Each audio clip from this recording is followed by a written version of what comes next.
Greetings, everybody, and welcome to episode 11 of the Sitcast, aka the Siblings in Cardboard podcast. I'm your host, Noah, joined by my buddy / co-hosts, Donnie and Thomas.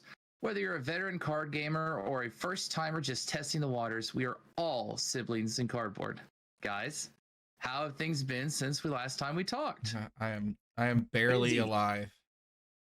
Yeah, but you're feeling good. Yeah, I'm feeling really good. So kind of last minute, I went up to Kentucky and played in a couple ProQuests and didn't quite make top 8 Saturday, but actually managed to pull off a win on Sunday and secure my invite to Pro Tour Los Angeles next year. That's fantastic, dude. I'm so stoked. And not only that, be more proud. First person to get living legend points for Dash.io. It's only 4, but I'll be the first. Dude, that's a double You are win. on record, man. That is awesome. You are the first person on this podcast that is on the LL board. It's big, man. It's big. It's a great achievement, and congrats on the gold foil or the gold foil, excuse me, and just all of that. I mean, it's a monumental achievement, especially being in a competitive game. This is it. Yeah, you're taking that first step above armory level, and you are on your way to play the game, see the world, right? So it was me and Sebastian and Willie Bradshaw from the Card Guys. We went up and we did okay Saturday. Like, I had a record to get in, but really, literally, Willie lost to a fatigued Dory, and it broke the tiebreaker that made me go 9th instead of 8th. The person who was 8th was Alexi that I beat. So it was close to me getting in top 8, and then we didn't quite clutch it out. And there was another group there, really good players. One of them, there's a gentleman named Holden there, really good player. He was the fatigue Dory. There was a gentleman named Raj there who was on Lexi, and then Ryan Rich, who I got to get completely squished by on Saturday, was on there on Bravo. And Ryan's got I went and looked up a little bit of his pedigree. He's got some wins under his belt. He is a really good player, and he wrecked me. But on Sunday, I got revenge. I got him in round 1, and I was nervous, and I was like, no, not like this, not like this. And I beat him. And it was just such an epic game because I came in, and I was like, I've got a red boom grenade and a yellow boom grenade out. I'm like, red throttle. He's got no hand. I'm like, the card I put in here just for this situation, outpace. If that's the 1 for 4 that can't be blocked by equipment, I've emptied his hand, and he's just like, sink blow from Arsenal. I'm like, no, I'm gonna fatigue. I just lost 23 points of threat out of my deck and didn't deal any damage. But managed to come through. Cow. Yeah, because you think the boom grenades didn't explode. Yeah. He managed to block out all the throttles and the outpace. He still had a little bit of his gear left, or the outpace wouldn't have been valuable. But I managed to keep putting pressure on him, and I got to a turn setup where I had a convection amplifier with 2 counters on it. That's the one that can give your attacks dominate. And I had a good hand, and I'm like, dominate, heist. And he's all right. Block gear. He's got no gear left. He's got no arsenal. Dominate, heist, and he scoops. Very good. Yeah, man. Knowing the deck too, and knowing how you have to close it. I mean, but yeah, that's the ups and downs of Dash.io, right? I mean, like the threat density being boosted away, and what's on top. But it's also kind of the fun of the deck too. As I was talking to people, like the lines are just not so clear cut, because depending on what your 4 cards in your hand, your arsenal on the top of the deck, there's so many lines, and so the deck is so much fun. It's convection amplifier is so clutch. It is the required card for battling fatigue. Second match, Kano, right? I almost threw my second match. I came in with a Dromai. I could have threatened lethal beyond lethal by throwing the throttle with a rotary ram applied to it, and broke the gloves. I didn't break the gloves. I put her down to 0, and then she played a sigil, which puts her to 3. And she in the next turn, I'm like, she's got 4 ash wings out, and I'm at 8, and I'm like, anything but Chromai. Puts a Chromai out. I dropped to 2. And I have to win here. And I've already told him that not breaking those those glass gauntlets to keep him at 1 was going to get me the loss, and I just managed to barely squeak it through. But I was really mad at myself for not breaking the gauntlets. There's no reason not to break them there. That was the end of the game.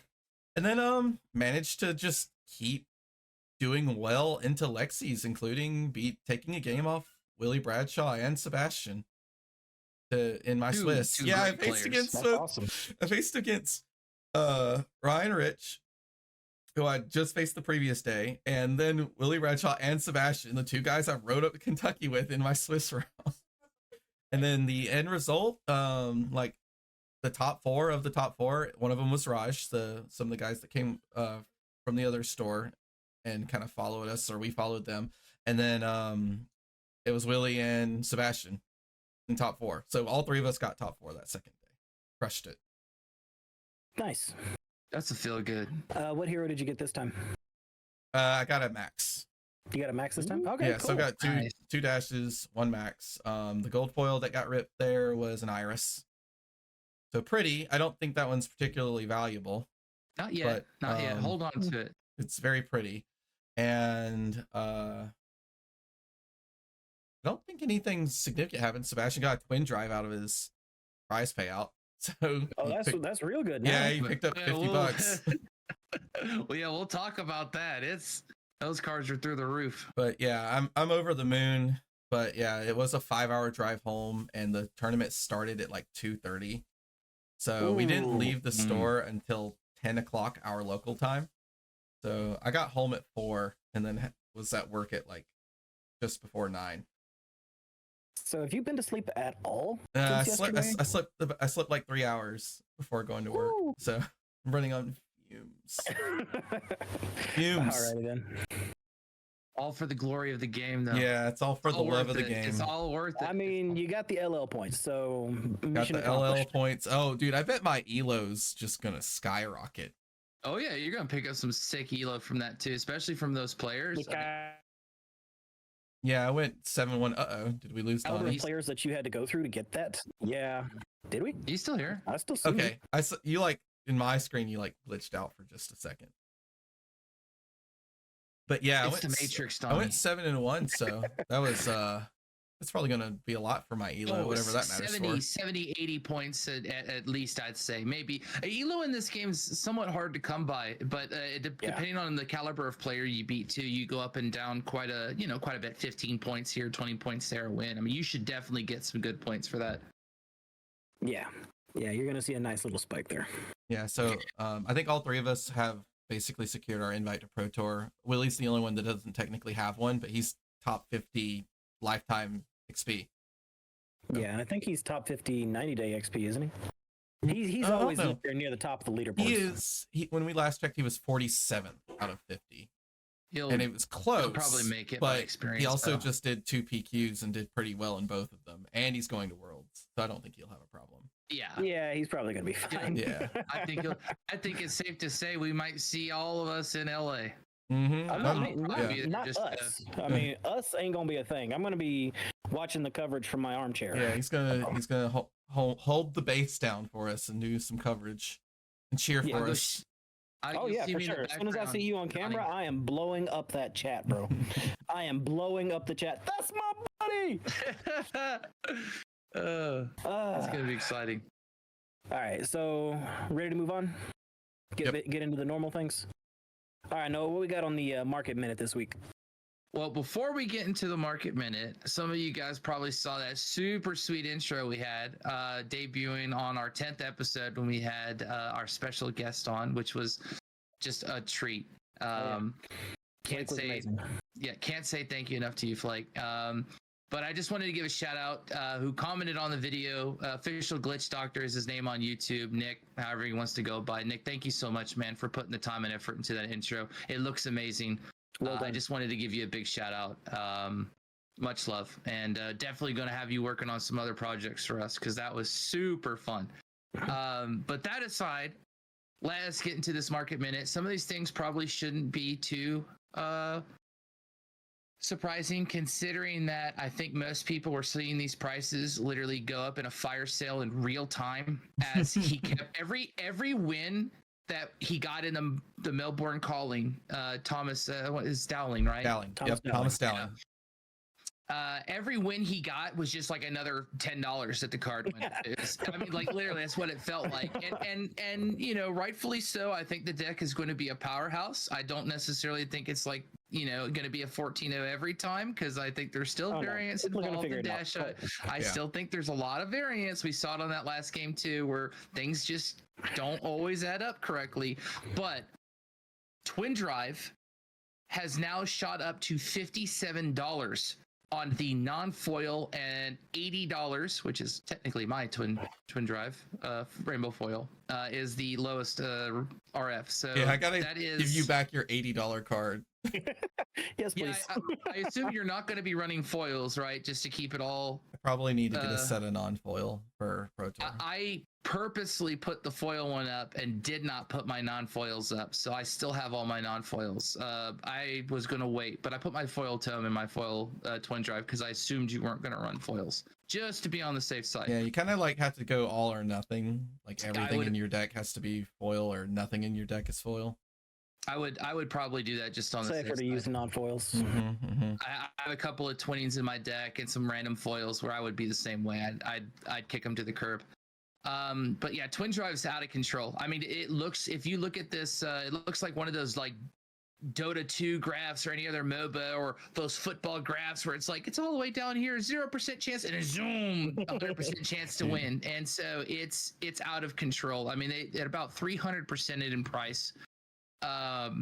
Give some context to why it's so strong. Like it's a double boost card on one card. So it's like you literally get 2 cards in one. It's only 5 attacks, so it's a little lower than like the 6, but it allows you to do crazy things with high octane and maximum velocity. Back when we did our 5th episode, I think, we did the top 5 predictions for Bright Lights. Twin Drive was on all of our lists. So I feel good. I feel completely justified here. One of the vindication, baby. One of the other things that's really cool about Twin Drive, I mean, you mentioned it's 5, but I actually like that it's 5. 6, you feel good about 2 blocking it. You're getting your full value for it, right? 5, you kind of don't feel so good about shoving 2 cards in front of that. I'm gonna be real. 6 would be way better. You gotta, but because then you could Goliath Gauntlet and you can't block it with a sink below plus a card. Yeah, that's true. Significant. They probably did that for a reason, just to make it so it wasn't, you know.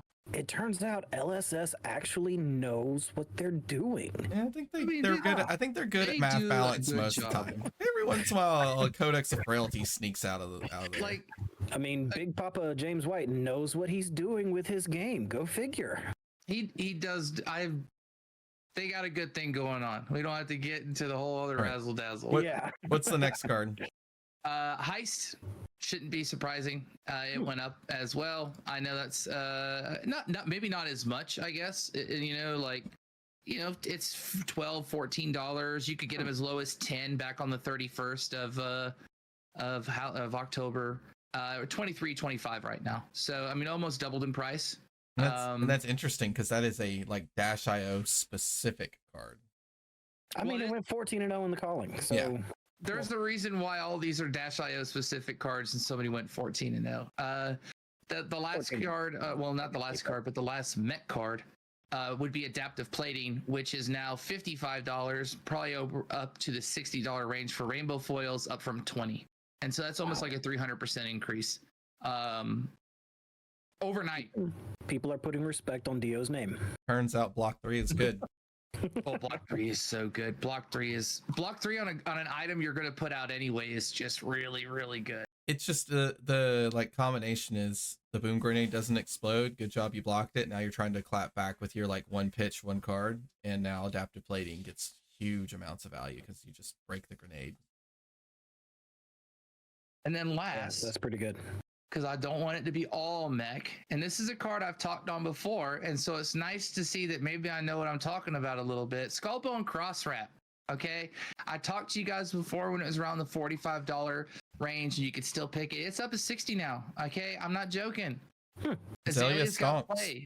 Okay, like Azalea has play. I wouldn't be surprised if you see some of those brute cards on the rise with the heavy hitters thing. I have speculated. I have picked up plenty. They keep coming in. I haven't sorted them all yet. I have so many brute cards and random guardian cards coming in. Bravo, I put stocks on too. I put stocks on Azalea, Bravo, and Reinhardt cards, and maybe even Levia. I wouldn't count Bravo out. I'm serious. I still think there's some good counterplay into this meta. Azalea's gonna be popular. I've asked a lot of Lexi's like what they plan to go to, and Azalea is a pretty common answer. It's a ranger. Mm-hmm. Ranger to ranger kind of feels, instead of going wide, Azalea goes tall, sort of wide, depending on how you got your rabbles and stuff, but it has that same sort of a feel. I'm going to give you an on hit and try and disrupt you with that big attack. Feels pretty good. Hey, did bullseye bracers change in value? I don't know if you got to check that. That is as of today, it's back. That is correct. And I happen to own. I have to put the apostrophe in front of the S. Who doesn't like something of that sort? A 0 for 6? There it is. Go again, just out of hand for free. Man, red Bolton shot with bullseye bracers, so crazy. I don't know. It's hard to say because there aren't enough cold foils on there, and I don't think you would really track anything other than that. Maybe the rainbow foils. Yeah. Speaking of foils, the Saturday the gold foil that got open was a bullseye bracer. It was really cool. Yeah, that's a spicy one. Will go up. I mean, if bracers of belief and bullseye start coming in at if there's talk on both, but I don't see why you wouldn't just go back to the bullseye. But who knows? Bolton shot is literally a free 6 attack that has reload on hit. Look, I want bullseye to go up. Right. Don't the red one is no. It's 5 attack, free 5 attack. Red is a 4, and you get +1 from the bracers. I got a cold foil set bracers. I want them to go through the moon. Don't get me wrong. I'm banking on. I mean, you're playing Azalea. That's true. Right? That's true. I've been playing Azalea for a very long time. Yeah, never played a Dromai in your life. Me and the Death Dealer are like this. No, I've never played Dromai. We'll talk about that though. But good stuff going around on the market. I'd keep your eyes out. Really look into those brute cards, though, those guardian cards before heavy hitters. Well before it, if you're thinking of it. Azalea, if you're thinking of it, I would pick it up now. Weirdly enough, we're going to talk about him. Uzuri, just kind of wanted to say, not a lot of cards have moved. I keep looking at it. I keep looking at flicks. I keep looking at black text. I keep looking at shrieks. I keep looking at already deads. Nothing has thrown it through the roof. But don't sleep on Uzuri. Obviously. That's good news for me. And we will talk about that. Well, why don't we go ahead and get into that? Calling Melbourne. We kind of touched on the Thomas Dowling's epic run through the Swiss. Epic. I mean, there's no other word. Legendary maybe. Yeah, legendary is pretty good. Incredible, unbelievable. I'm not sure if we have stats for people who've gone 14-0. I don't know that there's can't be that common. I mean, I would not be surprised if he's not the first to go completely undefeated through the Swiss of a tier 3 event. Yeah, calling undefeated Swiss is crazy. There's just so much variance in the early rounds, right? So you can just get gotcha'd by weird stuff that you're not expecting. And then there's just so much competition when you start hitting those late rounds. And so many good players once you get to those late rounds. You're also playing a deck. You're also playing a deck with a lot of no blocks and some. I mean, I'm being serious. For him to have I mean, didn't watch every single game he played, but that is very impressive. Huge props. But we got to give props as well to Ben Dot, who is the actual winner. Yeah. I mean, I watched that game and I cannot tell you that it was probably one of the best games of Flesh and Blood I have ever seen. I want to say that every play was made with absolute perfect intent by both players, mind you, including that amazing saving the one block on Tekla Foundry Heart till the end. I mean, I'm serious, down to the absolute. That is why I had that block there. Oh, no. That last block on the Tekla Foundry Heart. Both players. Important. Mad props to both players. And when I saw his hand, when I saw the shake, you see the shakedown, you see the 3 items, you're just like, oh my God. Dash.io. Like Yeah. it just it happens. Anybody interested in playing Uzuri or Assassins in general, that is the event that you need to go back and watch and study all of the rounds that Ben Dodd was on camera, because that guy knows his stuff. He knows that hero in and out. And I am extremely tempted to build Uzuri myself, and I will be going back and watching those games so that I can learn and try to get some kind of foundation for how to play the hero. That was incredible. It was absolutely incredible. Well done and well deserved on that win. Yeah, I wonder how many Dromais Ben Dodd ran into, because that's a really that's a really tough matchup. Sure. Yeah, I know. Yeah, and he beat them, which again, like we'll talk. I mean, we can talk about it now. We can talk about it later. Everybody Dromai this and Dromai that, but I mean, the better player, the better deck usually prevails. Let's be real. I don't think Dromai is the boogeyman at all. I've never thought that, but Uzuri Dromai matchup is really hard because it is. Your daggers are basically like really bad Kodachis. Oh yeah, really bad. I mean, you're saving the cards. Brutal card. Yeah, no, it is. You don't get that. You know, some decks they go dragons board clear. They're like no problem, and other decks have a harder time doing that, which is why a lot of people have adapted that whole it's the boogie, because it's. Trust me, I play. I get it. I promise you. I get 2 swings on a sword. Okay, I understand. Sometimes 3. I understand how hard it is to clear a board of dragons and somehow still threaten Dromai. Just kill her. Get it.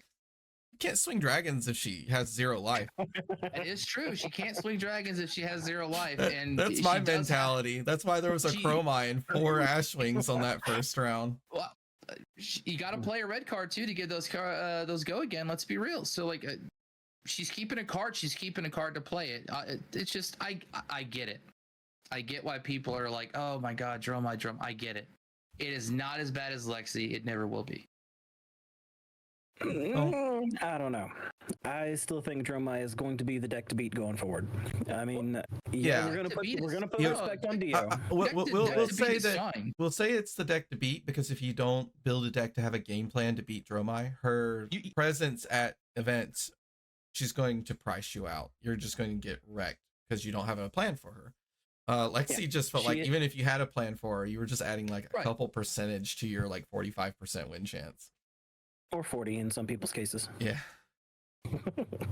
But there are decks that have very favorable, favorable Dromai matchups that are going to increase in popularity. It's not like Dromais are going to get free reign. Let's be real. It's not like there's going to be no ninjas and no like.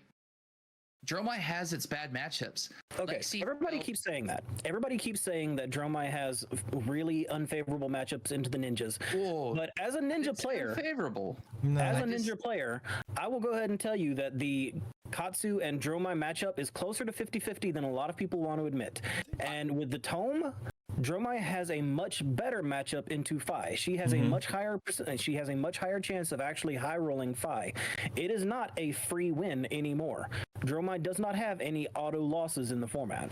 There shouldn't be. I had a lot of discussion, and we think Dash.io is like has a really high win percentage against Dromai. The gun just rips her valuable dragons apart. So Chromai and Kyloria are those dragons that you want to keep on the field or actually charge attacks for the opponent to get rid of them.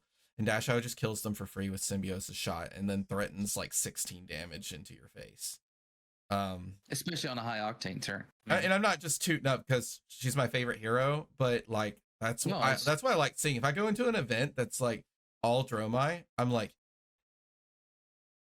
we're here to feast. Okay. I misplayed that first time I met that Dromai in top 8 and flattened her.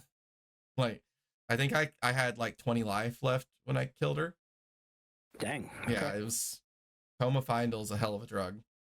Okay, well, maybe I'm wrong about that. Maybe she will have an actually unfavorable matchup, but I think the ninja matchup is not nearly as bad as it was. Yeah, it doesn't have to be I think Phi is worse, but I think Katsu is fine, right? Katsu is okay. Because he's better at extending turns and splitting his threat between dragons and Dromai. And by the way, if you ever hit Dromai with a dishonor, Oh yeah, it's just GG's on the spot. win. You just win. So you actually have this like funny win condition built into your deck that just wins. I mean, yeah, if they are, what is the word? I don't want to be too rude when I say this, but they would have to be a very unskilled player to let a dishonor hit. What are you talking about? They run tome and sometimes they run sigil. So you'll just catch them with their pants down and they'll go rut-row. Okay, yeah, if you get lucky. I mean, that's what I'm saying. It can be a snowballed matchup one way or the other. That's why it's on average of 50-50. Mm-hmm. Well, but that's most matchups can have high roll. I mean, I play a high roll deck myself. I know very well when you sit down and you put somebody to like 11 life in 2 turns with 4 counters on your blade, and you have to literally apologize as the next card you show them is another determination, and it's like you feel terrible. I mean, but like that's the name of the game. Mm-hmm. But having a match that's 50-50 doesn't seem bad. Like I think the problem is that people are thinking that it's just downright unwinnable, but Dromai's not going to high roll all the time. Plus, let's be real, Dromai is a very hard hero to play. I'm going to be the first one here to tell you. Very high skill. The ceiling and the floor of the Dromai players is going to be like this. You are going to play a wide array of Dromais. Some of them you're going to be like, well, this doesn't seem bad. Some of them you are going to feel like, oh my, I could not beat this person if I tried. It is a very skill-intensive deck. The ones that are going to put that time into Dromai, that are going to no, can't put that dragon out because Katsu's going to use it as a chain starter. No, I got to hold. That is the difference between a good Dromai and a bad Dromai, and that's just playing the game. There's absolutely nothing wrong with that. That's the point of the card level game. Of experience. That's what you want. You want people to be rewarded for the amount of hours and time that they're putting into that deck, and you want it to show. Do I think that you should sit down and like win as Dromai? No, and that's why I don't think it's going to be as bad as Lexi. Don't get me wrong, and I don't want to put down any Lexi player that has put thousands of hours into that deck, but I'm saying that Lexi has a way of going, oh, this all makes sense. It's just attack into attack, and it's really good on hits and breakpoints. And it I'm not going to say it plays itself, but I'm saying that you cannot go into Dromai with that same, like, I'm just going to put these cards down and expect to get a win. I'm being serious about that. I watched like maybe 20 Lexi games because I was playing an aggro deck, and I don't know if you know this, but Lexi's not actually an aggro deck when played optimally. She's a mid-range deck.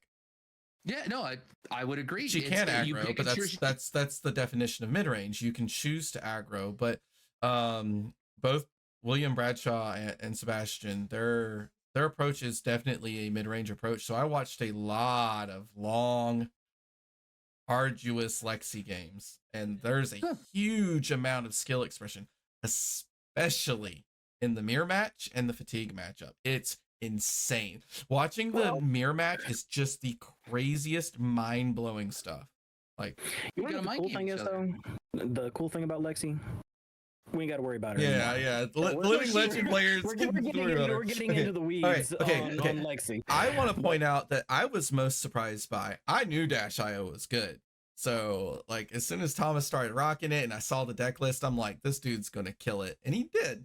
I was surprised that there was a Max in the top 8. Yes. Like, what? That surprised me to no end. I mean, we saw him a couple of times in the Swiss. We saw Max a couple of times in the Swiss. Joel Gibbons. I mean, that was... He ended up playing Thomas in the last round of the Swiss, but he also had another game on camera before that. We ended up seeing him, a couple of times. That deck was pretty cool. I mean, I'm not going to rush out and buy a third Construct Nitro Mechanoid just to put it together, but I'm not going to fault anybody that does. It looked like a really fun deck to play. It's a more defensive deck, right? It was about building up value over several turns. Yeah, he had firewalls in the deck. Firewall. He was using firewalls. What? Who uses firewall? Well, apparently this guy. Holy cow. Firewall's a free sync below in my. I mean, oh god, I don't want to say that because everybody's not a free sync. You can't arsenal it, but like, let's be real. It's still a 0-for-4 block card. Yeah. Oh yeah, that breakpoint was absolutely like, clutch that doesn't break your boost. Right. Yeah. Right. Let's be clear about this. I think Firewall and I think the approach that he took for Max is totally fine, and I think that people are just going to have to think about it that way. Okay. Top 8 of calling. Yeah, really. When now that Lexi's gone, and maybe if Icelander just magically disappears, you could do the whole toss my hand, I'm going to crank and bank all day. But I think that he went into that meta with the right deck. Does that mean that that's how Max is going to play all the time? No, but I think it was the right meta choice for that deck. It was the right cards for that. Did not threaten enough to put any hesitation into Thomas, though. Oh no, that was not a close match. That was not a close game at all. Of course, the games that we saw from Thomas were not particularly close until the finals, when he finally lost. I mean, that Dio list was just insane. It's good. Now, I thought an interesting fact that I guess you went and rewatched everything. You said you noted every Lexi on stream lost their game. Yep, because you guys know, and anybody that's paid attention to the podcast and made it to the end knows, I write for Fabric, and the Armchair Quarterback series that I write, I have to go back and rewatch the coverage. Every single time they put a Lexi on camera in Calling Melbourne, that Lexi got dogged, and it just did my heart good. I felt bad for the players, because especially the Ben Dodd versus German or German or however the heck they said his name, the other one of the Lexis that made it to top 8, Ben Dodd just obliterated that Lexi. It was not even remotely close. That game made me want to build Uzuri. That was my turning point. It's too bad your target just LL'd. Maybe so be it. If it's that capable, I mean, Uzuri versus Dash, I think, is going to be a very interesting matchup. It's a really good and really challenging matchup because of the disruption. Tokens are good. Royalty tokens are good, and Arsenal disruption is particularly good against her. Okay. So yeah, Uzuri stonks. You should build it. I think you'd actually like it. It's a mind game deck too, in my opinion. I think you'd have a lot of fun with it. It feels good about your cards, and you're not. It's a deck where you're okay with doing the whole 2-card block, 2-card play. I mean, you're in fact rewarded for it 90%. But I'm saying, like, it has that feel to it, so it feels good. But it's also, I'd say, a very deep deck, and you got to know its ins and outs because you have some grueling matchups. Not only that, but most of the art that the deck uses is phenomenal. I mean, I'm into that blood and gore kind of stuff. So yeah, Assassin's Real Dark is a great card. But yeah, let's move on to the next topic, so we're not running everything into the ground on Calling Melbourne. We finally got the ban and suspended announcement today. As of today, effective today, Lexi and Voltaire are completely gone from CC. They're not going to get an extension until Friday. GTFO, goodbye. Don't let the door hit you. I've said all this before. Not sad at all to see her go. And Bullseye Bracers is back. I am a little sad I don't get to watch Willie pilot it into the mirror match. It's just so fascinating. But she needed to go. She's gone. I'm a hater. I'm 100% a hater. I'm a hater on Lexi. I love watching Lexi get dismantled every round in the Calling. I loved seeing Lexi lose. I am ecstatic that she's gone. Bye-bye. You want to cold foil Voltaire? I can set one aside for you.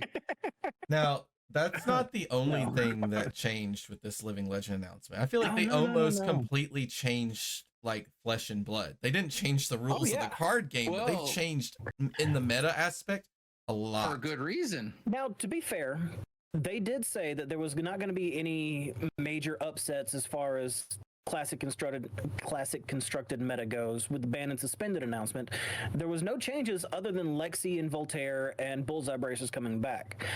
But yeah, there was some major shakeups to the way Living Legend works in general.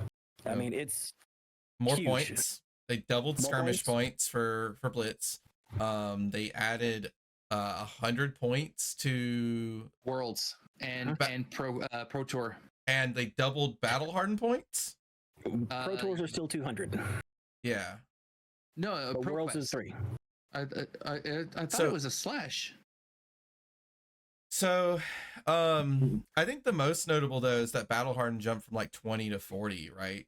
Yes. So every weekend, points for Battle Hardened. That means like every weekend or every other weekend, a hero in CC is going to pick up 40 points. Yeah, not too long ago, we were having 3 or 4 battle hardens in a weekend, and you can only imagine that we're going to be increasing the pace of battle hardens and other events going forward into 2024.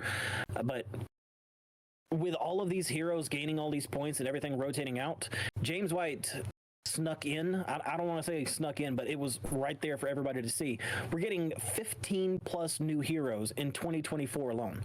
15 new heroes introduced into the game. So yeah, there's got to be some rotation. Yeah, Otherwise, so we're getting almost 4 a set. Almost 4 per set. Because I think we're getting 4 sets, so 15. Yeah, almost 4 per set. There'll be probably some triple hero. That could be heavy hitters, where we see a triple hero, 3 heroes added, and then the next 3 will be 4. I don't even think the extra LL points was even controversial. I didn't see anyone go, wow, that's way too many. And it is a lot. And they could always backstep it. They're like, okay, things are going way too fast. We're going to just drop back down to 30 on the battle hardens or 25 on the battle hardens. They could do that. Yeah, for sure. I think the controversial change is when Living Legend triggers. It used to trigger only on the ban and suspended announcements that happened at the beginning of sets and right before major events. Now it's literally every Monday. Yep, they are now doing an LL check every Monday, and if a hero has hit the 1,000 point threshold, they are no longer legal to play as of that Friday. So this does not matter if it's in the middle of PQ season, in the middle of Nats season, in the middle of whatever season. If that hero hits LL on Monday, they are gone on Friday. A public service announcement going into the skirmish season for Chain and Kano players. Have a backup plan. Have a backup plan. It is very likely your hero will Living Legend in the first weekend of skirmish. Like I can almost guarantee. I can almost guarantee Chain's gonna Living Legend in the first. Well, weekend maybe not. I mean, they did touch Chain and Blitz. There was one update to the Blitz ban and suspended announcement. Soul Reaping is now suspended in Blitz. So Chain was touched a little bit. He was dialed back. But yeah, he is still going to be one of the powerhouses of the format. I don't think the good deck even ran that card. Soul Reaping was a bit too much in a blitz. I mean, I'm gonna be real. That card it's just way too much power in a limited, well, not limited, but in a very fast-paced format. I'm just saying, wait till you eat like 11 rune chance and lose a card out of hand and a card out of arsenal in one turn off of like a 2-card hand. Nobody, Shane is still a powerhouse. Nobody's saying otherwise. It's just, it was nice to see them at least look at the hero. I don't like it. I don't like Monday. I think they should have, since they try to do these like seasons to be 3 weeks long, meaning they could encapsulate it no matter when it starts, it could be encapsulated into a single month. I think they should have done like beginning of the month for Living Legend changes, and then try to target their 3-week events so that they happen within a calendar month. And then that way people are, when they go into like skirmish season, they know that they can make one deck. I don't like the idea of someone showing up and then they don't know about the changes, because this is brand new. They don't know about the changes. So they go into weekend 1, they play Chain, they have a great time. They may even pick up a win. And then they go second weekend and they show up, they've paid, they've traveled, and they can't register their deck because they hit Living Legend they didn't know. Okay. That's a hypothetical, but they're going to be playing their deck, having a good time, enjoying and everything, and nobody's going to mention that? Nobody in the room is going to say, hey, Chain is really close to LL. What are you playing for next weekend? Mention it or not, it's still kind of an inconvenience is the point. I mean, it's hard to play around that kind of what you want to like surprise. Like, it's not even like a surprise fact, but like Lexi should have probably been banned for PQ season. Let's be really clear about that. That's what this change is all about. She shouldn't have been like banned on the second weekend of PQ season. That's weird. I think these 3-week seasons are kind of already compressed and just a absolute flurry of like trying to get the meta down, travel and participate in them, and they just go by so fast that why would you want to disrupt the meta like on the first or second weekend of it? It just that's why it brings questions to mind, and I put them in the chat that if they're doing this point increase and there's 15 new heroes, does this not spell? And we don't know if all 15 are going to be all CC, but I would assume that that's kind of what he meant, right? All are going to be 15 new CC heroes. I hope he's not like. I hope that was like kind of mentioning young and old, because I look, I've heard it. This is not the first time before he's actually speculated that I have heard that they plan to turn up the creation on heroes. So I wonder if, and we've seen already reprints of toned down cards, if this is like, hey, look, you want to play the really popular heroes that are broken, or not really broken, I don't want to say it's bad, but you want to play the popular heroes that are going to win, go for it. You're going to run them in LL extremely fast. They're going to be gone. Go play different heroes. But like, it kind of has a feels bad to it, because like, people are going to go, oh, that deck wins, I want to play it. Then it's going to go zoom LL, and they're going, oh, that deck wins, zoom LL. And so you're going to keep doing that until what? Until you bring in the new 15 until heroes, you ban Codex of Frailty. Right. Okay. But I'm trying to figure out what the game plan is. Even if the heroes go, the card pool remains the same. Yep. So if you want to play a similar style with a different hero with a different hero power, you can. So you're not really losing anything if the hero goes. Who was the hero? Specializations. Who was the hero that they just banned? Was it Lexi or was it Voltaire? They banned Voltaire. They banned Voltaire. So this has nothing to do with you Lexi. make another ranger. Like, it's going to depend on what bow that ranger has access to, because the ranger's very centric on their bow. It's very, very centric on their bow. Yeah. I think they could still do a good job with it, but sometimes it might seem like, when does Codex of Frailty LL, right? I don't think it ever will. I mean, Codex is I don't think it's debatable that Codex of Frailty is the most powerful card that assassins have access to. I mean, the assassins have a rather small card pool, don't they? I mean, they needed at least one really powerful card. Their only cards are coming from Outsiders and Dynasty was a supplemental set. So yeah, I don't know the exact numbers, but they have a small pool. They needed something that was over the top. Pretty good cards. I don't have a problem with Codex of Frailty. Better if it was just an assassin card. It is clearly the best card in the game. It is clearly the best card in the game. But that's the point that a lot of people make, is that it should have been assassin only. The problem is that you gave it to Ranger as well, and it's extremely abusive. I mean, it's abusive in Lexi. It's abusive in Azalea, in my opinion. It's fine in Azalea. It's fine. She has to get that action point to use it, right? And she doesn't have a lot of ways to get the action point. What do you need an action point for? To shoot an arrow, then do Codex of Frailty. The reason it's so oppressive in Lexi is because you go arrow, Codex of Frailty. Get wrecked, scrub. Like, dude, have you ever like been hit by an arrow, and then a Codex of Frailty with a Command and Conquer? It's so awful. But Azalea still gets to load up a bolt and shot with a bunch of on hits, and then end it with a Codex of Frailty. It's still off the go again, reload it, and slam it. I mean, like, you still do that. I mean, you go again. I think Azalea's a great hero. I don't have a problem with her power level at all, even with Codex of Frailty, even with bolt and shot, even with Red Ledger. I don't think Azalea is broken. I'm just saying that card has a lot of baked in value. That card it tells your opponent you can't keep that card whether you want to or not. You will discard that card if you have an You're going to interact with me. There's counters. What you wanted to there's do. Great counters to Codex of Frailty. Like the Fatigue Dory at the PQ I went to just had a down and dirty, and every time he got Codex of Frailty, he's just like, I will take the down and dirty and put in my arsenal, and I lose one block.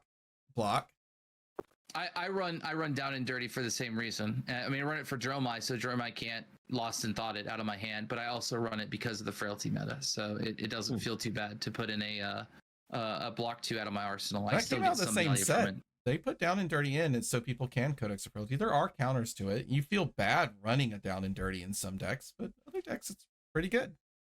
The ambush mechanic too that we saw from around I think down the road it's going to have a better interaction with other cards. So again, I'm not too worried about Codex of Frailty, but do you think they're going to ban more cards though because of the increase? Like, is this their way of saying, hey, now the points are coming in faster, so we can moderate the game a little bit more?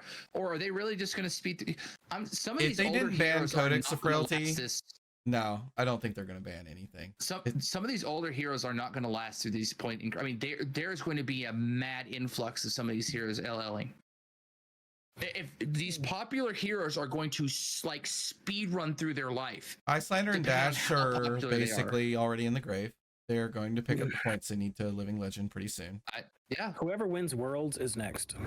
Yeah, it's 300 points. Like Dromai will LL as well. I mean, like, let's be real. Those 3 decks, like, they're going to be gone. And like they're going to come. Oh, look, we can play them, and then they're gone. Dromai's at 568. Even if she wins Worlds, She picked up the majority of 300. And she picked up 328. She picked up a lot. That's true. But even if she wins Worlds, she's not like even on the cusp. She wins Worlds. She's a couple of events away from being gone. Oh, and yeah. Dromai's on the way out. Her son, like.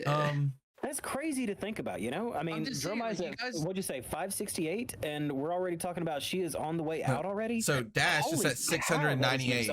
If Dash wins Worlds, she's 2 points off. So I think Dash she's at 698, so she's 300 and away. Icelander is essentially gone. But she hasn't been winning tournaments, so... Icelander's another one of those heroes that I don't think people want to put in enough time and effort into learning how to play that hero correctly. I'm gonna be real. I'm gonna be absolutely real. People don't have the time and the patience to put into that deck, and it shows because the ones that play it so well they make it look broken. Yeah. I just let's be honest here. This is a competitive game by nature, and you have to put the time in to get the results. You should at least. I think as long as they utilize these like expansion slots to make sure, because I want to see them go, oh yeah, we planned all these sets ahead of time, but we have these like couple of heroes in the tank so that you don't go like 2 years without a class, right? Yeah. Because we're about to have Blitz. Wizard doesn't exist. There's just no Wizard. And if you like playing Wizard and Blitz, that's just not something you have an option to do. And also now, like, once Wizard's out of Blitz, like, Blitz completely changes. Who brings AB? You bring AB1 for a Runeblade, and that's it. Yeah. It completely changes Blitz. Completely different world. Yeah. You save, like, two slots. You could go tighter on blues in some matchups. Changes deck building a lot. And like Kano is not as good as CC hero. So once Icelander's gone, that's like that Wizard interaction's kind of gone. Also, all of the elemental cards are actually gone once Icelander goes. We're getting Arya part 2. Don't worry. Another. Woo, let's bring them back. There's absolutely no way they don't. You can't say 15 new heroes and say, well, the cards are still there and have no use for it. I mean, I'm being real. Like, there's no way. They could just say we're never bringing back Ice, Earth, and Lightning just because they're just too potent, and they're just gonna move on to some other talent. I don't know. LSS likes to have. That's a lot of cards. They have the Living Legend format to let people play that format, and it looks like they're going to push it. There will. I think there will be Living Legend Battle Hardens, and there might be an occasional calling. Well, there is a Living Legend Battle Hardened. That is the format for the One of Worlds, so that is definitely a thing. So then, do the increased points help to prop the Living Legend format and make it more? I mean, like, I'm trying to figure out where you come out with these increased. Like, it has to be for some reason. They don't just say format diversity. Those points up, baby. Format diversity is a clever way of keeping the game interesting without just like slamming a bunch of power creep into the game. Yeah. So if you have lots of formats and they're all enjoyable in their own way, that allows you to play different decks. You don't feel ground down into one deck. Living Legend is always going to have that like maybe stagnant feel unless they go through some kind of weird ban cycle. But you have Living Legend, you have Classic Constructed, you have Blitz, you have Draft, you have Sealed, you have like Team Sealed. More formats, the better. I think Team Sealed is a fun format. Team Sealed is so fun. Better. I just love Team Sealed. I don't know. I think it's really interesting. I wouldn't mind trying a Team Blitz event. That sounds like a lot of fun. I just think the team events are fun because like it is interesting when you have like 3 people playing one deck. Because if you finish your game, you could actually go over and help the other player. Yeah, that definitely sounds like a good time. I just want to play more Flesh and Blood. That's really what it boils down to. I mean, Feels like this whole last week I was busy with Halloween, then I was busy on Friday with something else. I didn't even get to play Flesh and Blood this week. I've not gotten to play in what feels like too long. I just want to play the game. I just want to play the game. Yeah, that's why I traveled this weekend. I was like, man, I really, really want to play and also have a chance of picking up a PQ. I think a lot of people should just play the game. I know there's a lot of people fuming and over left and right of this hero and that hero and this deck. I think a lot of people need to stop and like play the game. Get in there and figure it out. The meta is new. Yeah, the meta is going to be wide open. Obviously, look at the point increases. I'm being serious. If you think a deck is like, oh, it cannot possibly exist for that long. People will play it into the ground. So just play the game. Play what makes you happy. Play something fun. I wouldn't think people put too much emphasis into like, I've got to show up with the best deck or the deck that beats the best deck. I mean, if you want to play that way, by all means, play it. There's incentive. The way Tab is set up, though. Yeah, there's incentive to meta chase. Do that, but I refuse it. I won't do it. I don't want to meta chase. But you'll do well having your hero identity because you'll be an expert. But you won't be like getting first place in multiple events per year. Who knows? You won't know unless you play it. That's what I'm getting at. That's what I'm like. No, I bet you if you asked who's going to win calling Melbourne, there wasn't a single person that said it was going to be Azuri. I would almost. That's true. I would have said money. I would have almost. Everybody would have said Dromai or Lexi, and maybe a couple would have said some random thing as Katsu because Katsu can pick. I'm being serious. Nobody would have said Uzuri. I would have said Dash or Lexi. So I don't think people should be going like, well, it's got. Find it out. There are so many cards. There's so many interactions. The game is basically built upon that. And Flesh and Blood truly rewards, in most cases, except for those crazy high rolls, the better player. So you got to put the time into it. I promise you. It sounds crazy, but it's about the amount of time you put into it. And that's why I've been an Azalea main my whole life. I'm going to put so much time into it. Wait do you see me swinging those, whatever she swings. Don't worry about it. I think they're called arrows. Arrows, I think. I wouldn't know. Maybe, I wouldn't know. Maybe occasionally a death touch. Crazy enough, I do a lot of swinging of a sword, and I'm still waiting for her to have her In time. Azalea? Yeah, I know. How does that work?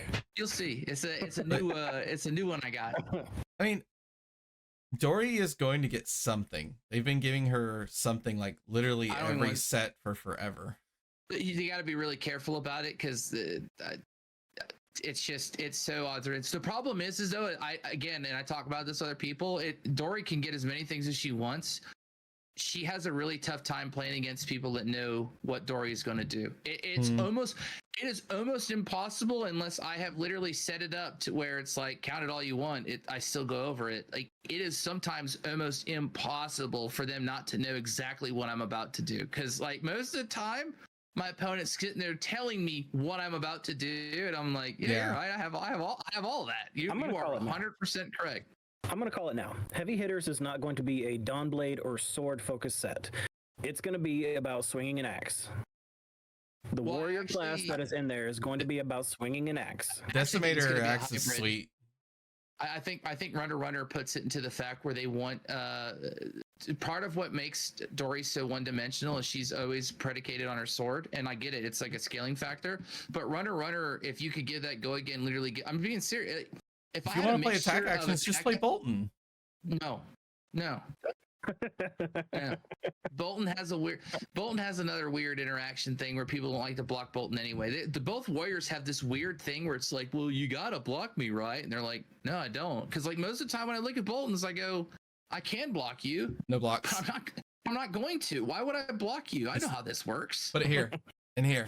I just I'm gonna block with my face. How about that? Like he's like that's kind of the problem with some of those heroes is that you want to interact with your opponent. That's how you. Doesn't Dory block Bolton like great? Yeah, but you don't run attack actions. Great. Yeah, Dory blocks a lot of things great. Dory blocks a lot of things great except for battering bolt. I mean, literally everything in the deck is a 3-block, isn't it? Yeah, I watched Fatigue Dory pick a Bolton apart. It was pretty rough. You could absolutely disrespectful. That was pretty cool. Fatigue Bolton's pretty good. Fatigue? I mean, Fatigue Bolton combo good. Has Bolton, access right? to Soul Shield. Combo Bolton is really good, and he basically kind of plays Fatigue. There was a game on stream at US Nats that was a Fatigue Bolton. That was actually a straight up Fatigue deck. I don't remember much about the details. I just remember that it existed because I had to write about it, and it was a really cool deck. So that is a possibility that you could do as well. I've played a couple of Decimator Fatigue Bolton decks with Really seriously Decimator. So I guess they don't charge at all, Boltons. so they have to just run the Decimator axe instead. You get access to Soul Shield and other things. People just love that card for some reason. I mean, you get access to Soulbound Resolve too if you really did want to charge something somehow. Okay. Maybe it's time for Fatigue Bolton to come back. Free. I mean, I'm a Dash.io. I don't want Fatigue. Please don't fatigue me. Fatigue is a totally viable thing because it just says I'm going to beat out the value you're throwing. I'm going to have enough block and enough of a natural presence and a reoccurring weapon to beat out the amount of value and threat density you're going to throw at me. Yeah, and that's what Fatigue does. If you get fatigued, you were properly blocked out. It gut checks a lot of those decks that are just trying to run like basically like 3 head jabs a turn. Yep. So it makes you have to I've got to pitch over. I've got to have those big turns. Instead you got to really think about it. It's viable. It's going to happen when the meta goes faster. Trust me, somebody is going to step in with some mad fat fatigue deck to say, hold on, aggro decks, I'm here. I think it's going to be a warrior. And it wouldn't surprise me if it was Bolton. That is the new fatigue control hero. I don't want Dory to step into a fatigue role. I can tell you that. I think the problem with Warrior, is that it's really good until the person knows you're on it. Yeah. So like, and I'll give you an example. The Fatigue Dory, we saw the list because we played it on Saturday, and on Sunday, Bradshaw like knew exactly how to beat it. All right. He changed 2 cards in his deck, and just like, I know I'm going to face this Fatigue Dory. I know I'm going to face a Bravo who's very. By the way, this Bravo was fatiguing people with pummels in his deck. He didn't have a single sigil. He ran only 3D reacts. I don't know how he did it. I don't know how he was fatiguing Lexis. He was fatiguing Lexis with no sigils and pummels in his deck. It was crazy. It was just I think that's more on the Lexis than it is on the Bravos because I feel like I mean things maybe don't string together. I think about I gotta go tell what's a Lexi? Will that you're trash talking. What's a Lexi again? That's not a hero that I'm familiar with in Classic and look earlier this morning. There was a legend about this hero who just got like a gratuitous amount of action points, and it was just legend, living legend, gone. Yeah, living legend gone. I'm excited for the state of Flesh and Blood. I'll be real. I'm excited for Worlds. I think a lot of people should keep their weird, let's see who wins Worlds. Let's let the decks battle it out. Really watch the play. Watch why people are making these plays. Don't just assume the deck's going to win or the deck's going to lose or this. And I promise you guys, I do not like playing against Dromai. I wish she didn't exist. I get it, but I actually think it's one of the most interactive matchups that Dorinthia gets to play against it because she can't flood the board or I keep getting counters until she floods it too much, which is why I know people hate it. Speaking of matchups, let's go with our predictions of Worlds. Oh, Worlds? What do we think the meta spread is going to be like? Top 3 decks? Sure, yeah. Most represented. Top 3 most represented decks.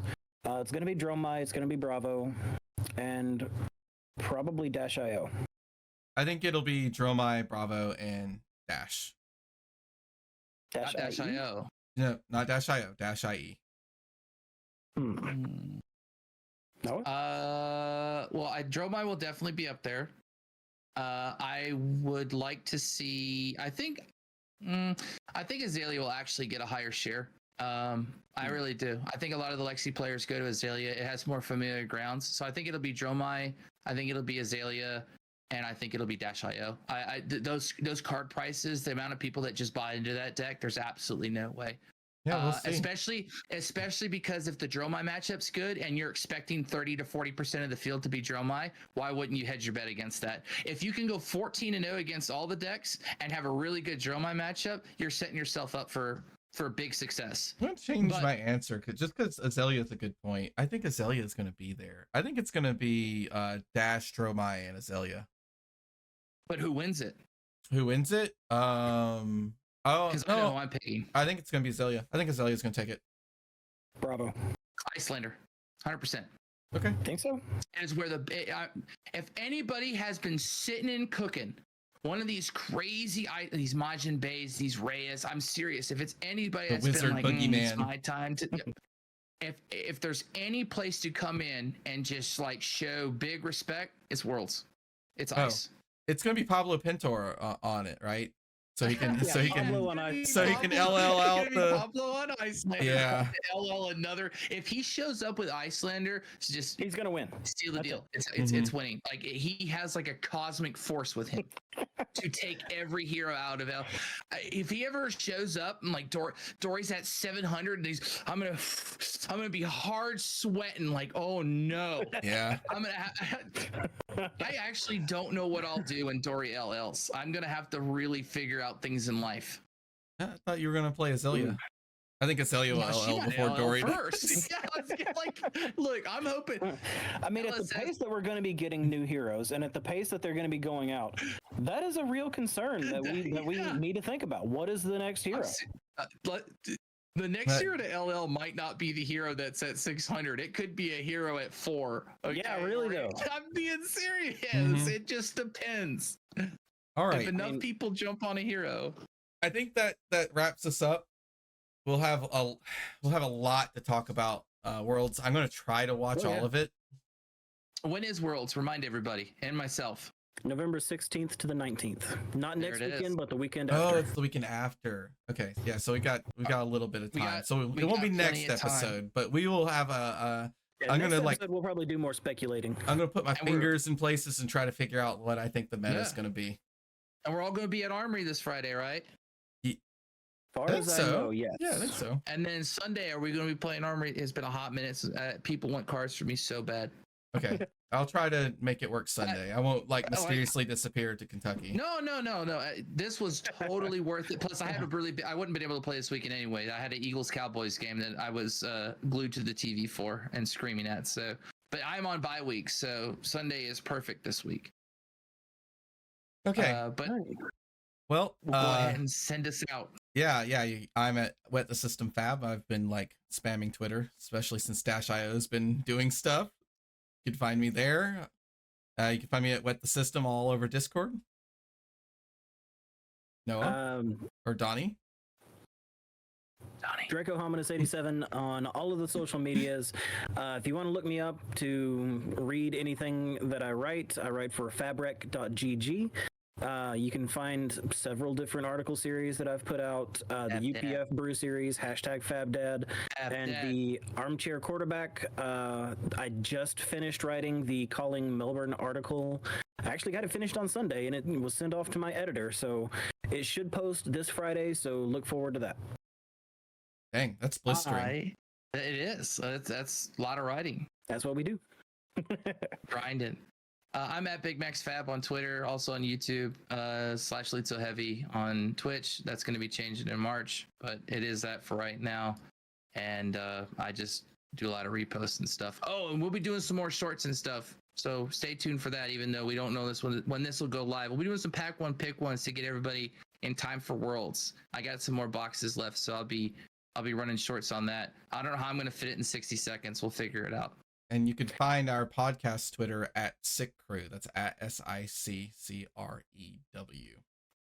That's correct. Thanks for joining us, everybody. We hope you enjoyed catching up with us this week. And if you did, we need your help. The best way you'll help us is to leave a like and comment. It makes a huge difference to new channels like ours when you engage with what you see. If you don't want to miss out on future casts, make sure you subscribe and hit the notification bell on YouTube so you know exactly when to find us again.